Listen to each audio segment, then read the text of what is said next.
I settled into my usual quiet corner at the Cozy Kettle, the local cafe my family frequented each Sunday. My Earl Grey had long cooled, but I continued to stir it absently, a habit that helped ground me amidst their usual clamor. As always, the center of attention was my sister, Clara. She perched on her chair, legs swinging slightly, the morning light catching the faux gemstone on her oversized ring. "Honestly, your little crafting projects were always such a bore," she declared, her voice carrying through the small cafe. "It's almost comical that someone pushing 30 still doesn't have a real career." Every word landed precisely. A momentary hush fell, broken only by Clara's own amusement. I didn't look up, simply pressed my lips together and continued to swirl the tepid tea. "Our aunt, Martha, offered a week. Now, Clara, dear." But my sister just shrugged. To her, silence was synonymous with insignificance. My uncle, George, attempted to redirect the conversation toward the scones, but Clara's satisfied smirk lingered, a silent challenge. I remained quiet. I was never the conversationalist at family gatherings, a trait they often mistook for a lack of substance. But the truth was, in choosing a life away from the spotlight, silence had become the canvas upon which I built my world, a world none of them could fathom. I recall the precise moment I understood that true significance didn't require grand displays. I was 27, working alongside Ben, my college partner, as we wrote the initial lines of code for what would become the backbone of a sophisticated logistics network, now utilized by global shipping companies, major retailers, and even disaster relief organizations.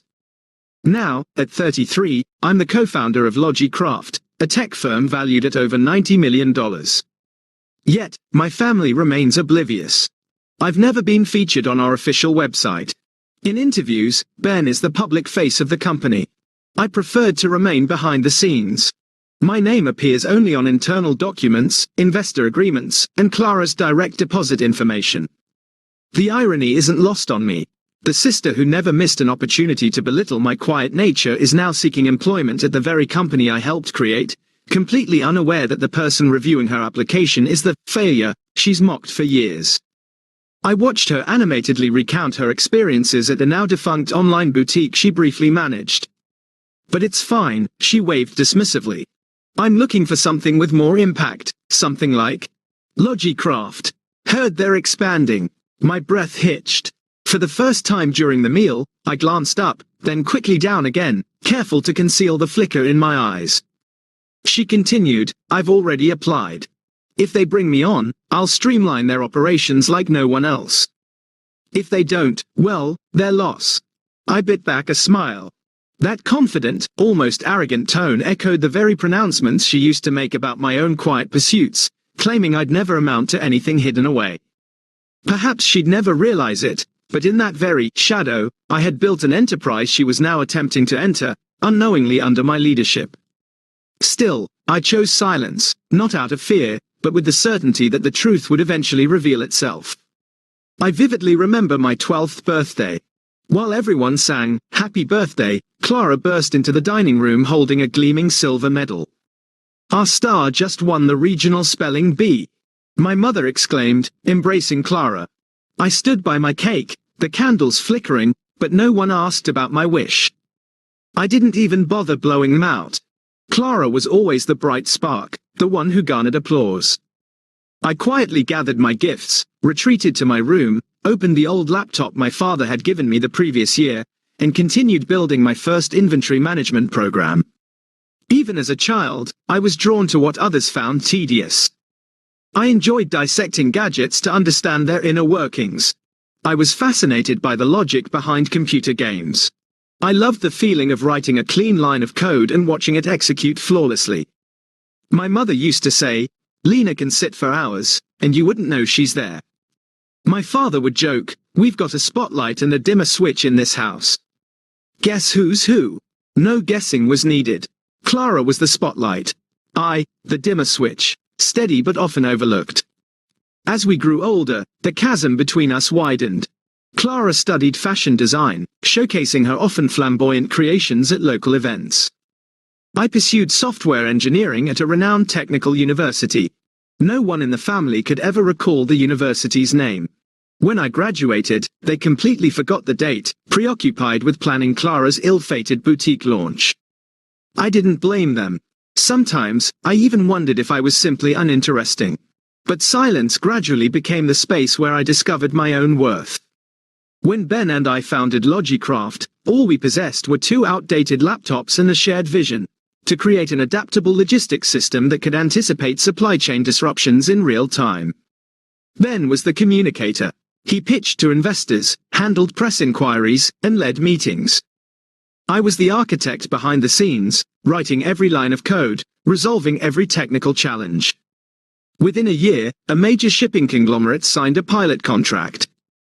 2 years later, our system was integrated into global trade, manufacturing, and emergency response networks. By our 3rd year, Logicraft was valued at $93 million. I held 51% of the shares. Yet, ask anyone, and they'd only know Ben Carter. As for Lena Mayer, my name never graced a headline. Hello. Thanks for watching and being part of this journey. If you enjoy story like this, please like, comment, and subscribe. Your support means the world. Now let's dive into the story. And that was precisely how I wanted it. I had no desire for superficial accolades, intrusive cameras, or whispered judgments. I wanted to create, to build, to empower organizations with the tools I developed. As for Clara, after her boutique faltered due to poor inventory management, she returned to administrative work at a small import-export firm. Then came restructuring and layoffs. Now, she was pinning her hopes on a new opportunity, completely unaware of my role in its creation. I doubted she'd ever truly see me as an equal. To Clara, I'd always be the quiet little sister with her nose in a book and a collection of old gadgets. But she was about to step into a world where every algorithm, every database structure, every user interface was designed by me. And what I wondered most was this. When she saw my name, Lena Mayer, at the bottom of her offer letter or on the organizational chart, would she recognize it, or would she still believe I was merely a faded background character in the dazzling life she pursued? A part of me hoped she'd never find out. Another part yearned to witness her reaction when the truth finally dawned. I didn't crave her admiration. I simply wanted her to stop looking down on me.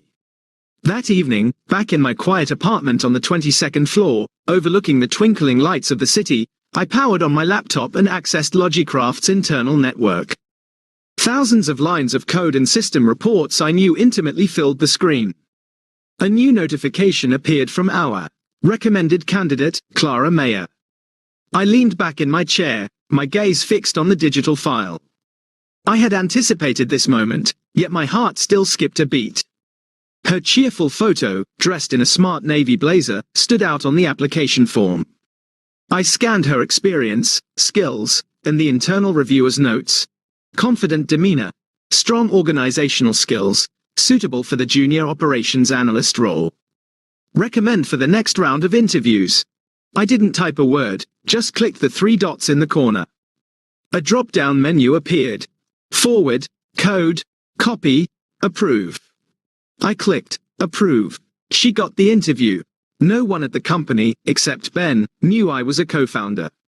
From the outset, we agreed to use only Ben's name in all public communications. I didn't want my image circulating online. I'd witnessed too many individuals lose their privacy in pursuit of recognition. I didn't need praise. I needed autonomy. Within Logicraft, I was simply Lena, the senior technical architect who primarily worked remotely. I only visited the office once a week, after 6 p.m.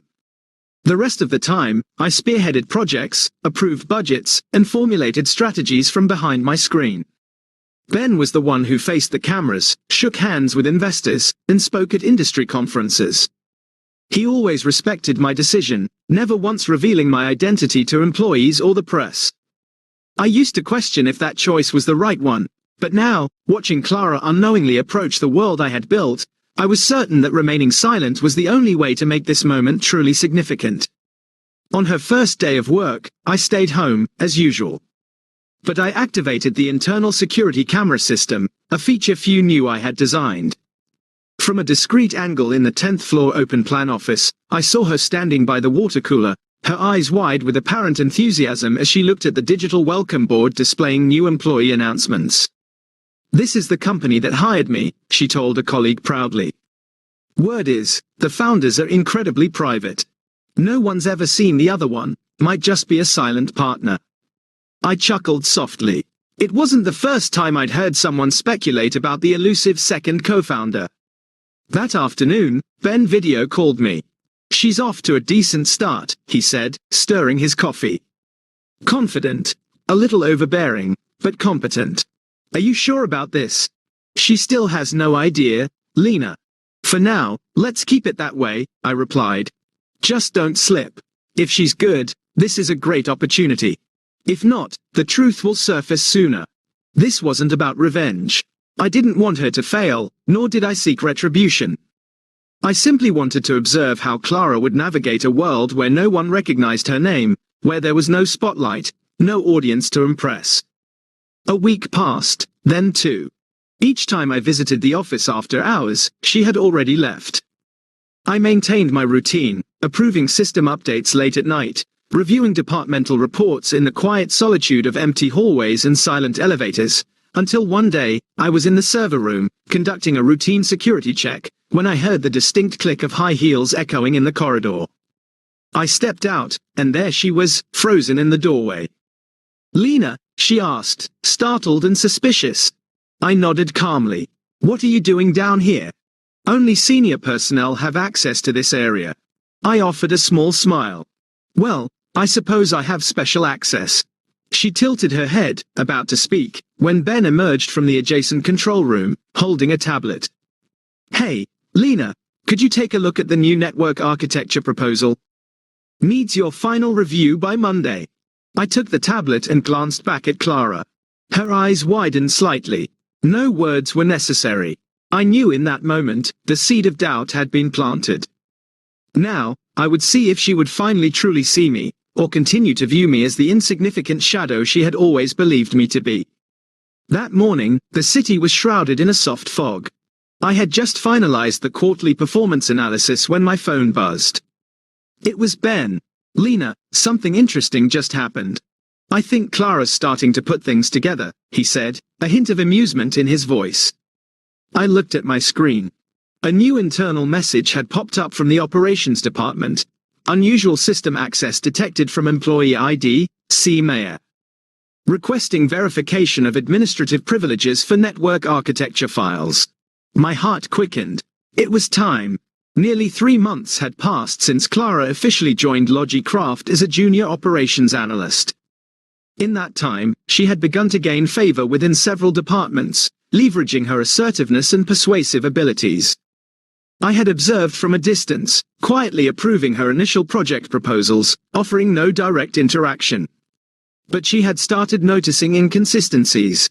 During a routine system access audit, Clara stumbled upon a log entry detailing administrative access granted to a user identified as L. Mayer, alongside a senior architect designation. I knew she wouldn't dismiss that. The following morning, I overheard a hushed conversation in the staff kitchen. A young colleague whispered to Clara, "Who's this L. Mayer person, anyway? Like a ghost in the system. Never seen him, but they have ultimate control over everything." Clara scoffed, "Probably just some outdated legacy account. Don't read too much into it."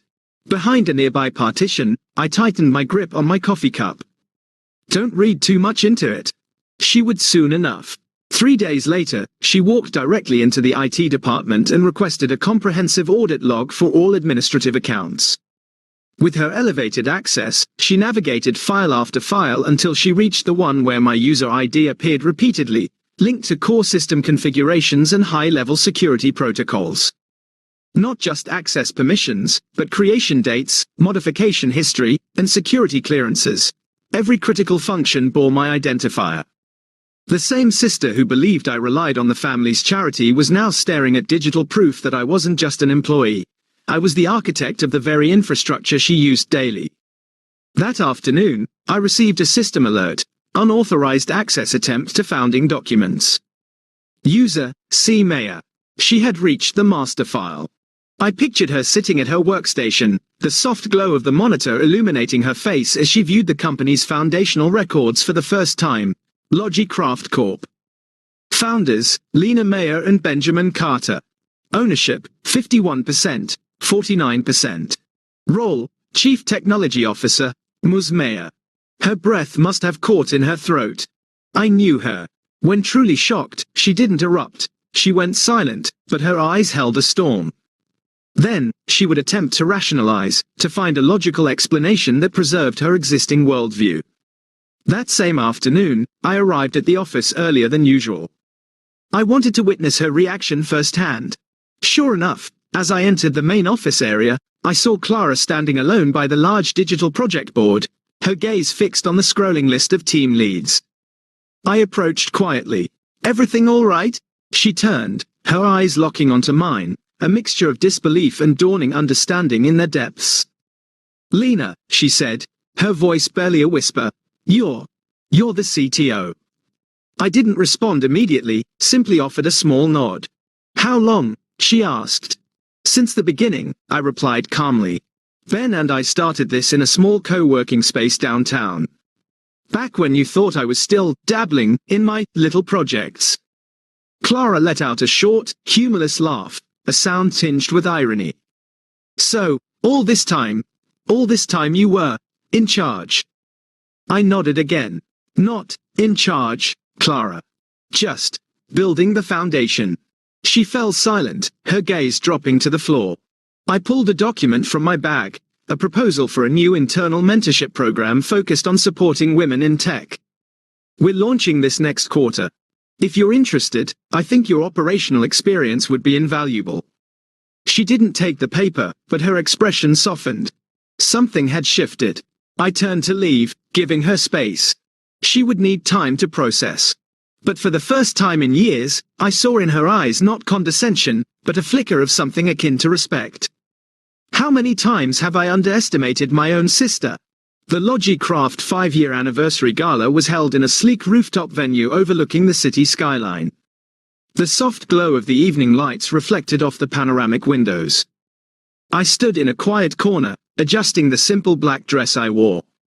My hair was styled in a low chignon, a deliberate choice to blend in, though tonight, blending in felt different.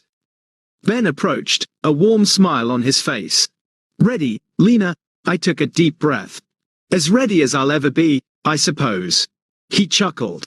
"You're not stepping into the shadows. You're stepping into your light." We walked onto the small stage as the introductory music faded. The MC had just finished speaking. "And now, please welcome the visionary co-founders of Logicraft, Benjamin Carter and Lena Mayer." Applause erupted, a wave of sound and light washing over me as I stepped forward, officially, publicly, without reservation. I offered a small, genuine smile, and then I saw Clara. She stood near the back, a half-empty glass in her hand, her expression a mixture of shock and something akin to awe. I recognized that look. I had worn it myself in the early days, the moment when a long-held dream solidified into tangible reality. Ben spoke first, sharing our journey from a cramped shared office to Logicraft's current headquarters, recounting late-night coding sessions and improbable breakthroughs. When he passed the microphone to me, a hush fell over the room. "Hi everyone," I began, my voice steady despite the unfamiliarity of the spotlight. "For many of you, this is likely the first time you've actually seen me." A ripple of gentle laughter spread through the crowd. I'm not particularly fond of public speaking, and I never envisioned myself standing here. But 5 years ago, Ben and I had a shared vision, to build technology that empowers and connects. I glanced down at the audience. Clara was still standing there, no longer holding her drink, her gaze fixed on me, as if trying to reconcile the woman on stage with the sister she thought she knew. "I'm aware that I haven't been the public face of this company," I continued, "and that was a deliberate choice. But tonight, I felt it was important to be present, not for accolades, but out of gratitude for the incredible team that has made Logicraft what it is today." Another wave of applause filled the room. I nodded my thanks, then stepped back to allow the MC to conclude the formal part of the evening. As the lights shifted, signaling the start of the reception, I made my way toward the quieter corners of the venue, hoping for a moment of solitude. But with each step, someone stopped me to offer congratulations. "We thought you were a myth," one of the senior developers exclaimed, laughing. I smiled, offered polite replies, but my thoughts kept returning to Clara. I glanced toward the pillar where she had been standing. It was empty. She had left. I didn't know when or how much of my speech she had heard, but a quiet emptiness settled within me, a space where a warm, acknowledging look from my sister should have been. Skipped ahead to my speech, then hit pause. I didn't need to watch it again. I just wanted to know one thing. In that moment, under the spotlight, what did Clara see? A stranger, or the little sister she once believed would never amount to anything? 2 days after the gala, I arrived at the office earlier than usual, not for a meeting or to sign off on documents, but to finalize something personal. I opened the drawer in the 10th floor conference room and retrieved a small walnut box I had kept since college. Inside, I placed a navy linen-covered notebook, a sleek black ink pen, and a handwritten card. It took me over an hour to compose just a few lines, not elaborate, not poetic, simply honest. "Clara, thank you for your efforts at Logicraft. You possess genuine capability, and I believe you will achieve great things. I am proud to work alongside you, even though our professional relationship began in silence. Lena." I folded the card, tucked it inside the notebook, and entrusted it to the internal delivery assistant with a quiet instruction. "Please deliver this to Clara Mayer." No sender name required. I wasn't expecting a reply. The gift wasn't an attempt at reconciliation. It was merely an open door, offered quietly and without pressure, for her to walk through if she chose. The remainder of the week passed without a message, email, or acknowledgement. However, I did observe subtle changes. Clara no longer leaned back with crossed arms during meetings. She began taking meticulous notes, asking insightful questions, and contributing focused input. One afternoon, I stood outside the hallway, listening as she presented a revised budget strategy for an AI initiative that had exceeded its initial allocation. Her voice was calm and clear, her delivery precise.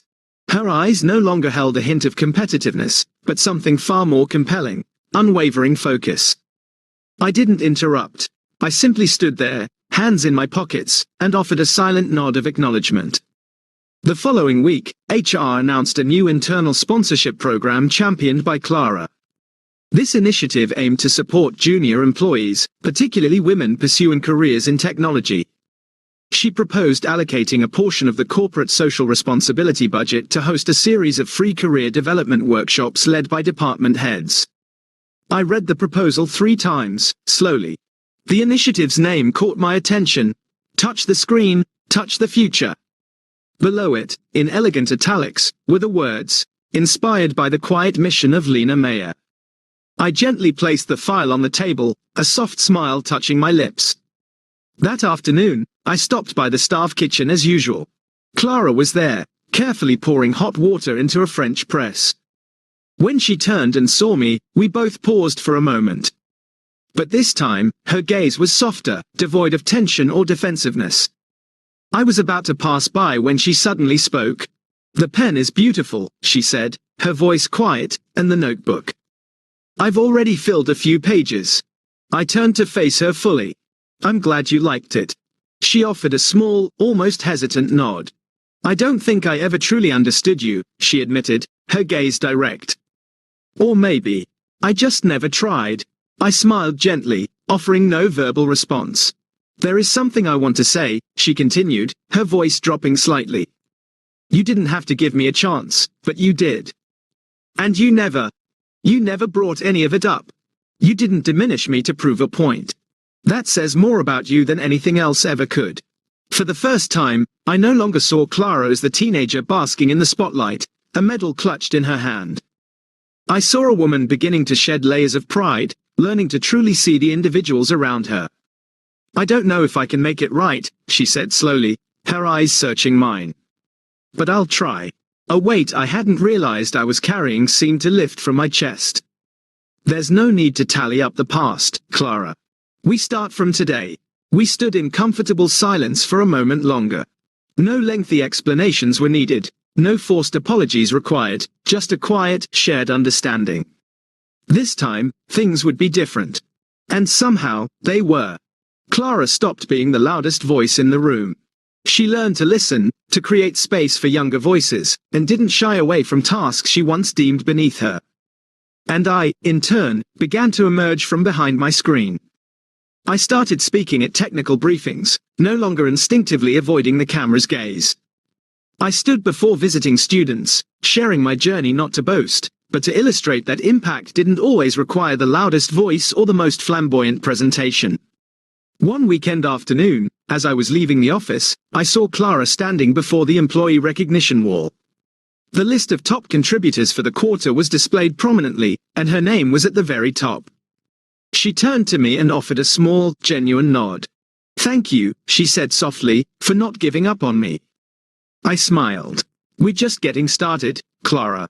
On Sunday, the entire family gathered at our usual brunch spot on the corner of Green Lake. Everything was familiar. The dark wood chairs, the sunlight filtering through the striped curtains, the comforting aroma of warm waffles. But a subtle shift permeated the atmosphere. I sat at the long table on the balcony, joined by my parents, Uncle Henry, Aunt Laura, and Clara.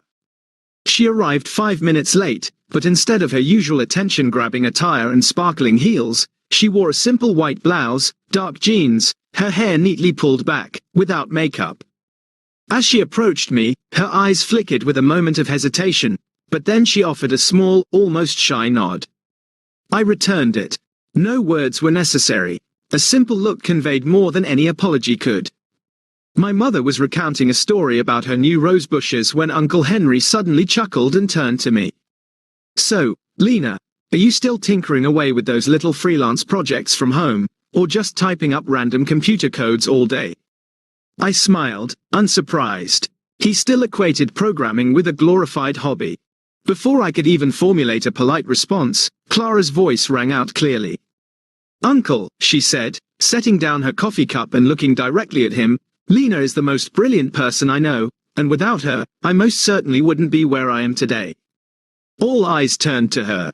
I tilted my head slightly, a flicker of surprise registering on my face. But Clara didn't shrink back from the sudden spotlight, as she often had in the past. She stood firm, her gaze steady, her voice unwavering. "I used to think I knew everything," she continued, a hint of a wry smile playing on her lips. "But Lena has taught me something far more valuable than knowledge: humility. Her quietness doesn't signify a lack of substance. It signifies a deliberate choice to act rather than simply show off." Uncle Henry looked momentarily stunned. Aunt Laura offered a subtle nod of approval. My mother reached across the table and gently squeezed my hand. I didn't say anything. I simply met Clara's gaze, and in that look, I saw everything. An unspoken apology, unvoiced gratitude, and a newfound respect earned not through familial obligation, but through genuine recognition of truth.